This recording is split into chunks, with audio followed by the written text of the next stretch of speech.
Hello, everyone. I'm Jonathan Harrison, a wealth advisor here at Sound Stewardship. Thank you for joining us for this month's discussion on the best investment accounts for kids. Most of us have heard some version of this lesson. When it comes to investing, starting early matters. In fact, the earlier, the better. And the numbers can be so remarkable. If somebody turning 65 this year had invested $1,000 in the S&P 500 the year they were born, that account, with no additions except for the dividends reinvested, would be worth more than $700,000 today, which is just crazy to think about. But that raises a practical question, which is where and how would you actually invest that $1,000 for a child? So today we're going to walk through some of the main options families often hear about, like 529 plans, Roth IRAs, UTMAs, and the newly arrived Trump accounts. We're going to talk about what each one is designed to do, where it fits, and how to think wisely about which may serve your family best. And I'm joined today by my colleagues Matt Syverson and Josh Spradling, fellow financial planners here at Sound Stewardship. Josh and Matt, hello. Hey, Jonathan. Awesome to Thank- be here. Looking forward to this. Yes, thank you so much for hosting us. Looking forward to the discussion. Well, so before we begin, a quick disclaimer. Any investment examples like the one I just gave are illustration only. Past performance doesn't guarantee future results, and you can't invest directly in an index like that. So our discussion today, it's educational. It's not a recommendation that you use any one specific account type. The right choice really depends on your specific situation. So consult with your own advisor before making any decisions.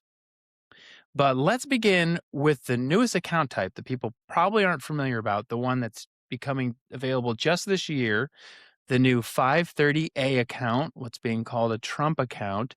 Josh, what can you tell us about the new Trump account? The Trump accounts became a possibility for this year as part of the passage of the One Big Beautiful Bill, which had a lot of tax ramifications. But tucked in there was this new opportunity for children designed to bolster their retirement savings. And they are calling it the Trump account.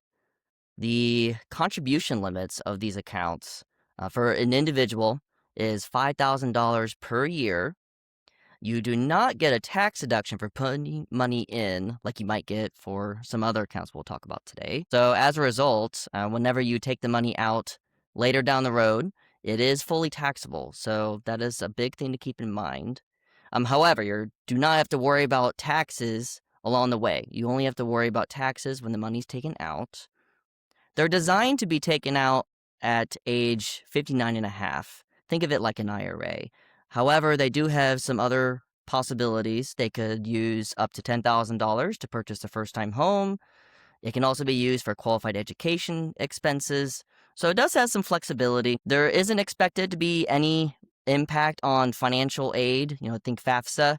It's an account that's in the child's name once they turn 18, but it's a retirement account, not an account they really have access to without some exceptions. The biggest benefit for these is the free $1,000 that the U.S. Treasury is designated to provide. And those eligible to get the free $1,000 are for any child that's a U.S. citizen with a Social Security number who's born between 2025 and 2028. There are some other potential contributions you may be able to get through your employer and through some charities. The Dell family, as part of the Dell Foundation, has pledged to contribute $250 for any families that live in a zip code with a median income of less than $150,000.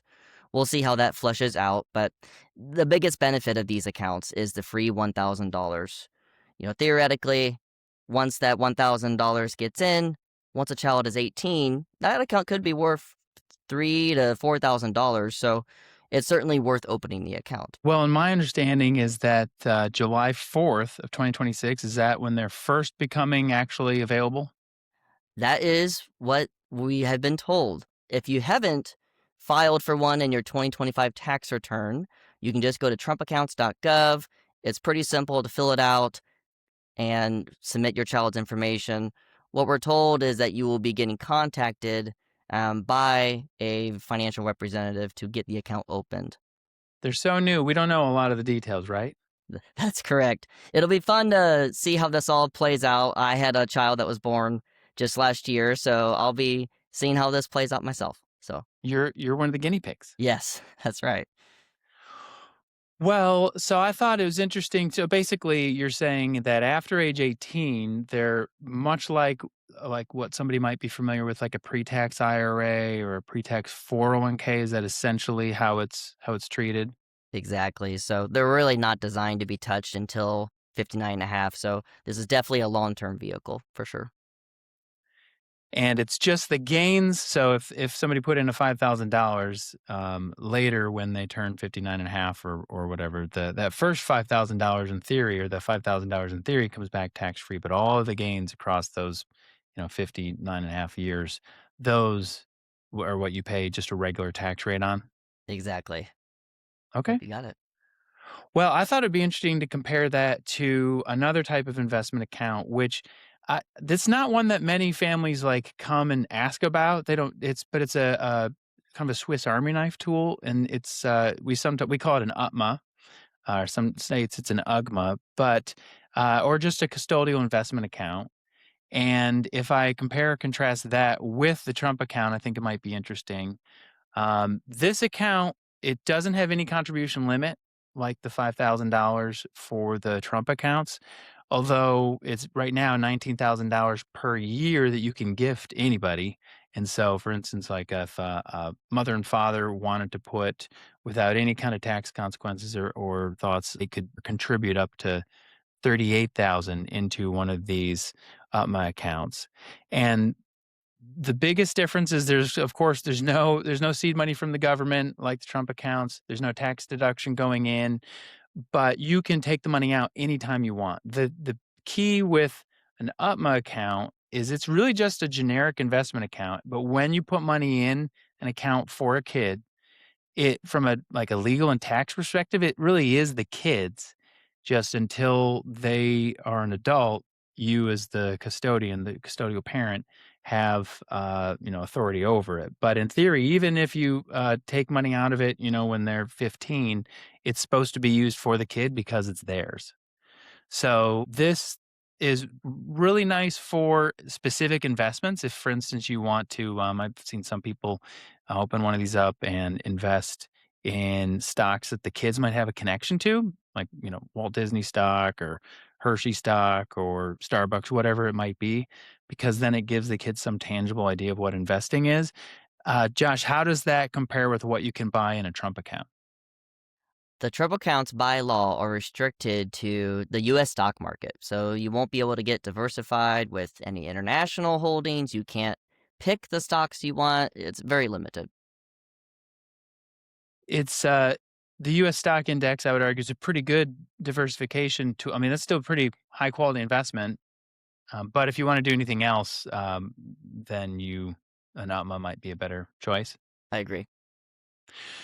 These can be a lot of different custodians, and the way the tax treatment is very different. If you can have an UTMA that's only like a savings account that's just basically paying interest and is essentially like a bank account. But if they're invested in stocks or stock funds, then what's different about them is the dividends that kick off, those are taxable in the year that they actually pay dividends, which is that can be a bad thing. You don't have the tax deferred gains like you do in the Trump account, particularly if these are larger accounts. And if it's above right now $2,700 a year, that also is taxed at the parent's tax rate, so that they call the kiddie tax. So that's something to watch out for. But one of the advantages here is that in the year that you sell an asset, so it's not when you take it out of the account, like in the Trump account or some of the other things. In the year that you sell, if it's a capital gains asset, something that a stock that you bought for a low price and now is at a high price, those are taxed in the UTMAs at the capital gains rate, which for a lot of people is lower, even a lot lower than what an ordinary income rate might be. So that's a big advantage. Uh, One downside is, and this is sometimes a deal killer for families, is once the child reaches a certain age.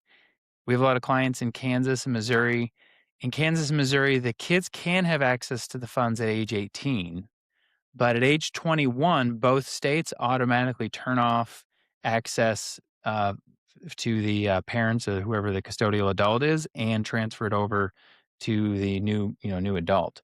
So if it's a child who isn't good with money, then they have all that. They can do anything they want with it at that point. It's legally theirs. And for some people, that's fine. That's, maybe they were intending it to be for first time home purchase or a car or, kind of kickstart their financial life. But if the child decides to pull it out and, blow it on something that you wouldn't want them to, like, you can't stop them. So that can be a big downside. And then the financial aid impact, that it is a student asset, and so if it's a student who might otherwise be able to have access to school financial aid, this would, hurt against them for that purpose. It's a very flexible tool, but has some downsides there. Well, so the next one, Matt, I want you to weigh in on. That is, I would say, probably one that families hear a lot about, and that's a 529 education plan account. How do 529 plans work? Yeah, Jonathan, we've been using 529 plans since they came out in 1996. So we're going on 30 years with this particular tool for our children, grandchildren, students of all shapes and sizes. And I actually serve on the Treasurer's Advisory Committee in Kansas for how Cool. the newly titled Quest 529 plan is run. And you may not know, we're also behind the scenes of the Schwab 529 plan here in Kansas. So shout out to Treasurer Johnson for making a great plan here for Kansas, and anyone in the country can use the plan. It's absolutely designed for qualified education expenses, no doubt about it. But they've added so many new features that we're really starting to see these 529 plans as a career account. There's a movement toward trades and arrangements that don't necessarily involve typical four-year colleges. So Okay. the, certainly involve, if we're thinking K through 12 private school, yep, this is a thing. If we're thinking college, grad school, yep, absolutely. But don't forget trade schools, technical schools. They've even now added therapies. So we have some client students that have dyslexia, and they're able to use the 529 plan to help with dyslexia. Even credentials, your professional credentials can be paid for now through the 529 plan. So they keep Okay. expanding the use of these to make more of a career account, if you will. That makes sense? Yeah. Well, and you said something there that's relatively new. You mentioned K through 12 private school Mm-hmm. costs. Those Yes. can also be used from a 529 plan? Absolutely. And it used to be $10,000 per year could be withdrawn from the 529 plan for a beneficiary in any 1 year. Now they bumped it to 20 grand per year for private education For K through 12. for K through 12. Exactly. Yeah. Mhm. Okay. If you're doing it for private college, obviously there's no limit on what you can pull out besides what the account balance is. But yeah, for K through 12, there is up to 20,000 per year is what can be used. That's great. So maybe talk through what are the limitations and tax benefits? Why use an account like this instead of just, paying for college out of a savings account? Yeah, what's really neat about these is y- the parents can open them up for their particular children, students, but also grandparents can do this for their grandchildren and great grandchildren for that matter. They're just a wonderful tool to use for education and career planning in general, because you can contribute up to 19,000 per person per beneficiary into these accounts, even to the point where they let you super fund these with up to 5 years smushed together of 19 per year. Of that's 95,000 that an individual can contribute to a beneficiary's account in 2026 if they wanted to. Now, they can't do any more for the next 5 years, but it is a great estate planning tool besides. Typically, there's a state tax deduction that's involved with these as well in about 40 of our states all over the country. So be aware of that state tax deduction. It's not going to change your life because state taxes are usually around 5% in general. So if you put in $1,000 into a plan you're going to save $50 on state taxes. So don't do it just for that reason, but it's helpful.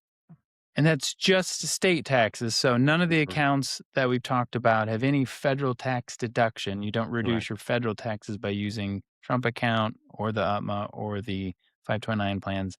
But some states get a state deduction for the 529. Correct. That's it. Absolutely in Kansas. And so, for example, in Kansas, a married couple can deduct up to $6,000 per beneficiary.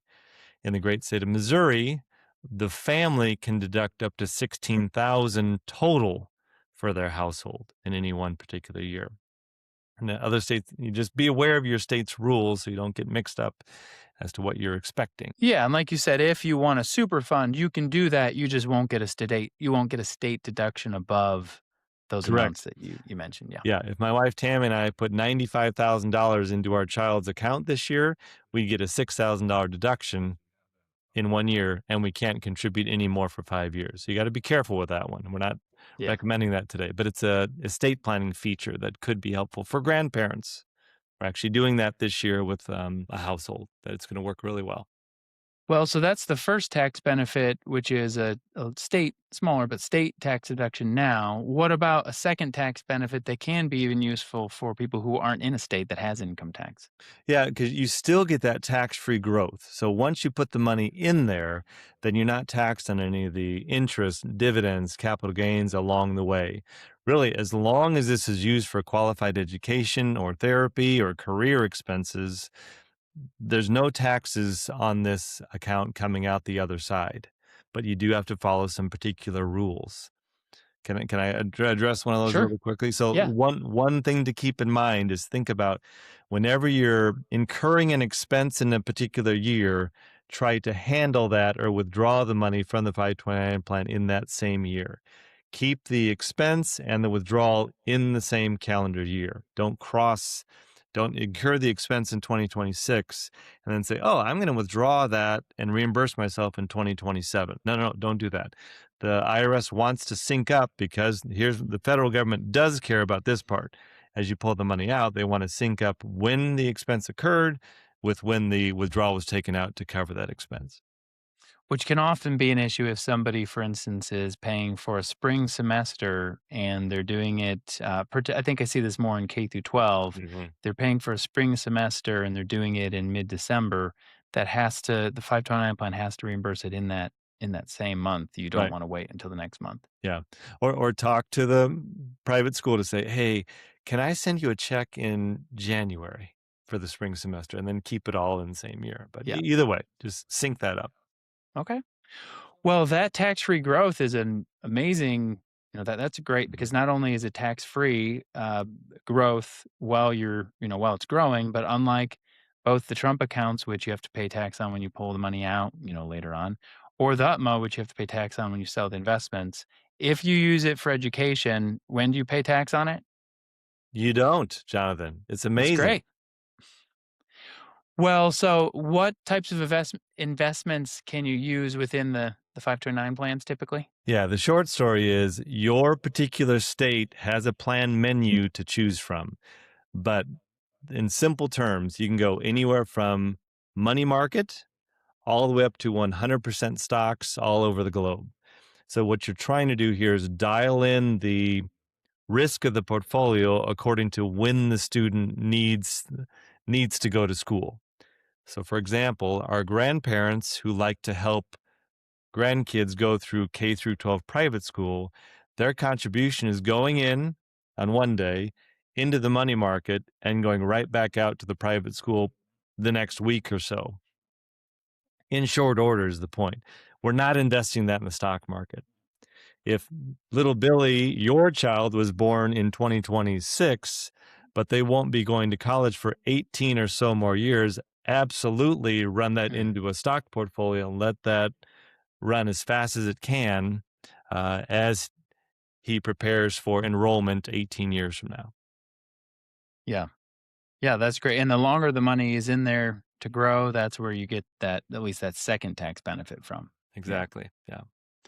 Well, as far as control, so we mentioned with both the Trump accounts, which technically kind of roll out and become an IRA like tool when somebody becomes an adult, and the UTMA just become an investment account when somebody becomes an adult? Who has control over these 529 plans? Yeah, the account owner maintains control, and commonly that's the parent or the grandparent in most cases. It's not the child or the student beneficiary. So that's one of the key differentiators from the previous two types of accounts is the parent or grandparent keep control of this for their wonderful little student that they're trying to provide resources for. And the reason that's helpful is because then that's an adult resource that they can not only control, but they can also transfer and move that between family members as if it's a larger portfolio of education funds. Like I have 4 children, so that's 4 different 529 plans. Well, I can move dollars between my kids' accounts based on who has the need that particular year. I'm funding them all equally, children. If you're listening to this, they're all funded equally. However, but I can move them to take care of somebody else's expenses as that comes up. Well, that's one of the big questions that comes up with these accounts is, okay, if I'm putting all this money in and let's say I'm getting all this great tax deferred gains, what happens if my kid doesn't need it for college? Mhm. What are the options there? Yeah, several different options. You can pull the money back out, but you'd pay tax on the gain with a 10% penalty on that gain, just like what would happen in the Trump account and other styles of accounts like that. So Before that 59 and a half before for the 59 Trump account. for Yeah. the Trump account, correct. Yeah, for the 529 plan, that you get taxed on the gain and 10% penalty regardless. However, I believe just last year or a couple years ago, they created this situation where if the account's been open for 15 years or longer, then that beneficiary who has some leftover dollars can choose to roll that over into their own Roth IRA. So 2 things have to be in place, though. It's got to be in place for 15 years, and they have to have earned income. So if your adult child who's now 25 has graduated college, has dollars left over in their 529 plan and wants to fund a Roth IRA, they can do that as long as they have earned income.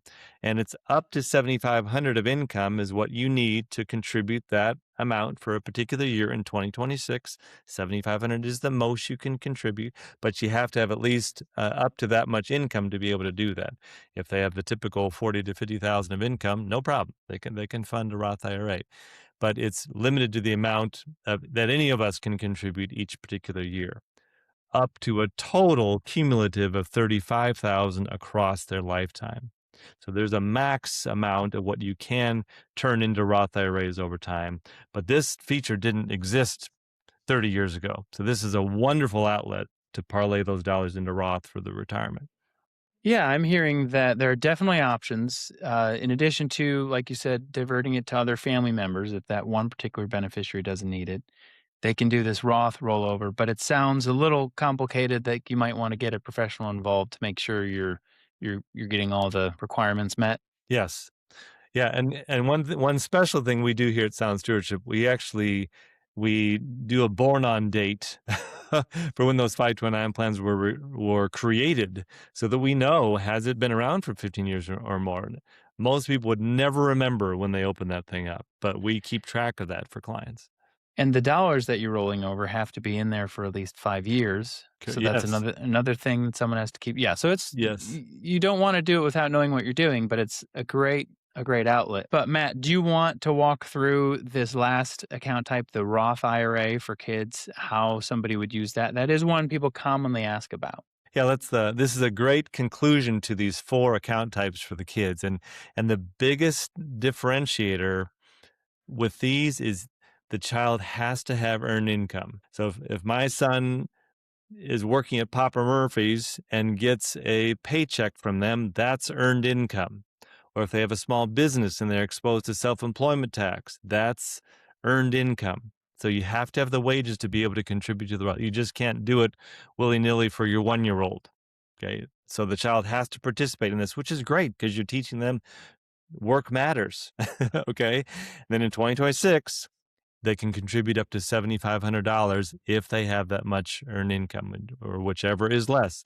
It's okay if they had $500 of earned income from Papa Murphy's, but that's the most they can contribute in that particular year. It doesn't have to be the same dollars, but if your son earned $500 from Papa Murphy's, he can keep the $500 if you want to put money into the Roth IRA for him. Yes. You're just the most you can put in is the $500 he earned, right? Yes, yeah. We commonly have parents do a matching program, or they will fund the Roth for the student as long as they're working. Yes.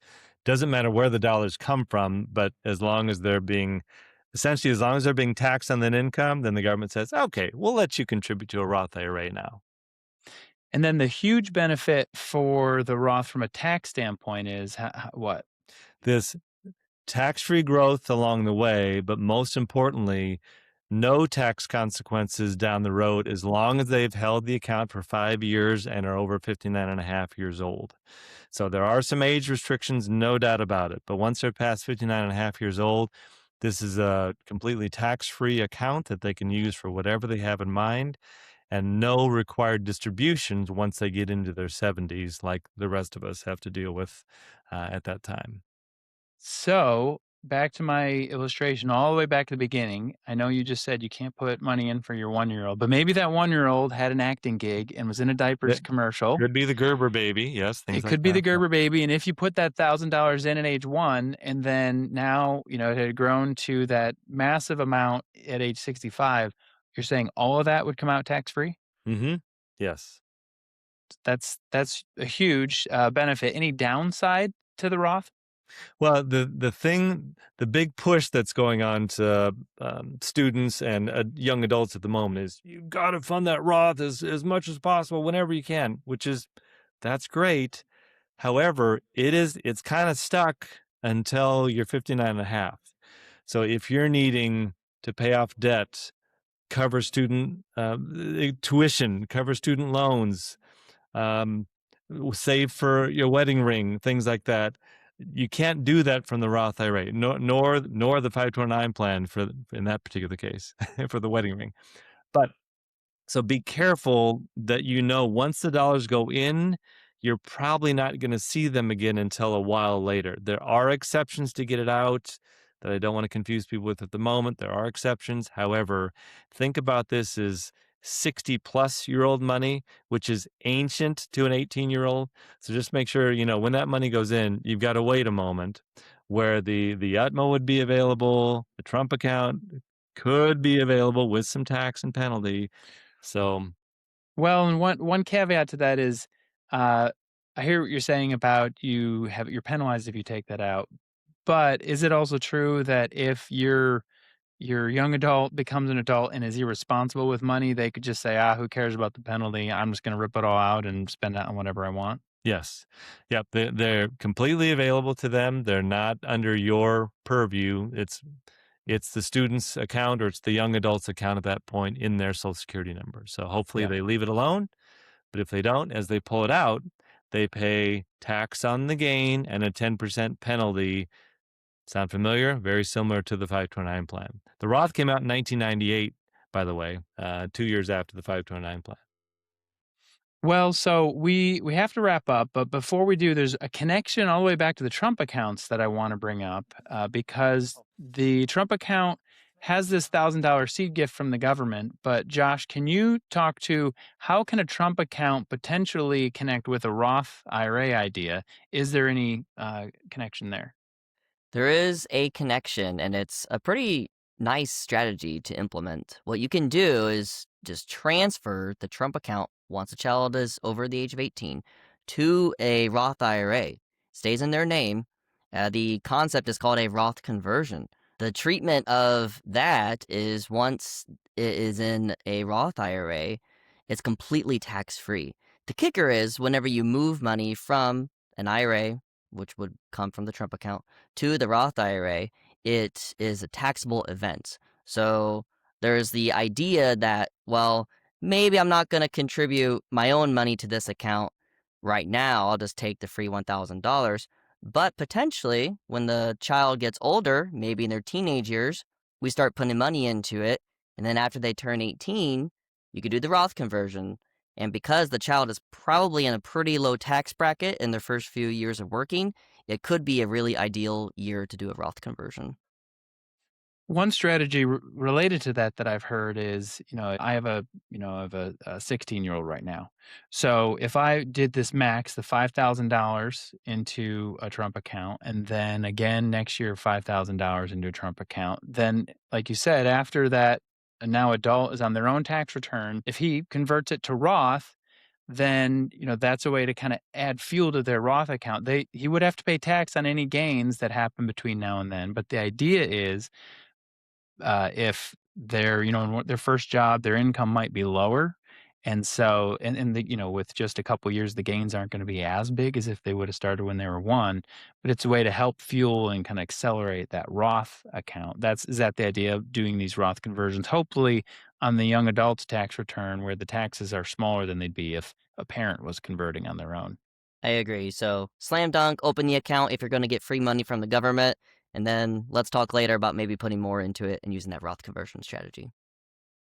Okay, well, thank you guys. In conclusion, if we can just go down each of the different account types and really quickly say what for you is the best case. And before we do, just to point out that a family can use all four of these accounts. Mm-hmm. It's not one or the other. Each of them have their own purpose, and I've seen some families use all three of the ones that have been in existence. The Trump account is newer, but in theory, you can use all four. But tell us real quickly, what's the best use case for each one? So, Josh, can you start with Trump account? What's the best use for a Trump account? Get the free $1,000 from the US government and maybe push that into a Roth IRA for tax free growth for them in retirement. I'll pick up for the UTMA. For the UTMA, it's flexible and can be used for any purpose. So the best use is if you want to invest maybe beyond some of the caps and you don't have a specific purpose like education, then it's the most flexible tool. Matt, what about the 529 plans? Yeah, the slam dunk for education savings and career preparation, and just be mindful of that Roth rollover opportunity, not a conversion because it's a tax-free transfer, but up to 35,000. Try to put at least up to 35,000 if the kid doesn't even go to school, because that you'll help them fund a Roth IRA down the road. And then what about Roth IRAs, Matt? Yeah, this is for long-term retirement funding that will be wonderful when they get beyond 59 and a half. They're going to really thank you for doing that way back when. All right. Well, thank you for joining us for this month's video on the best investment accounts for kids. If you want more financial planning topics, go to our YouTube page, Sound Stewardship LLC. And if you'd like to contact a wealth advisor to talk about your specific family and which accounts work best for you, our financial planners would love to talk to you. Thank you for joining and hope you have a great day.